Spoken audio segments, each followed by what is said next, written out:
Let's make delicious infused honey cinnamon French toast. Each slice is perfectly dosed with THC from Honey Stix. This recipe will need these ingredients: 2 slices of thick cut bread, like brioche or Texas toast, 2 eggs, 1/2 cup of milk, 1 teaspoon of vanilla extract, 1/2 teaspoon of cinnamon, 1 tablespoon of butter, 2 infused honey sticks, 1 for the batter, 1 for drizzling. Optional toppings: fresh fruit, powdered sugar, or extra honey. In a bowl, crack 2 eggs, then whisk in 1/2 cup of milk, 1 teaspoon of vanilla, and a sprinkle of cinnamon. Now, squeeze in 1 THC honey stick per slice of bread for the perfect dose. Dip each slice of bread into the mixture, making sure it's fully coated but not soggy. Let it soak for just a few seconds on each side. Melt a little butter in a pan over medium heat.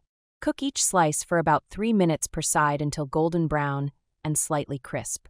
Time for the best part. Squeeze another honey stick over the top for extra flavor and a smooth honey finish. Top with fresh fruit, a sprinkle of powdered sugar, and another drizzle of infused honey. Now it's ready to enjoy. Soft, fluffy, and full of warm honey flavor. This infused French toast is next-level delicious. Try this recipe at home and tag us. Follow Make Stix for more infused honey stick recipes.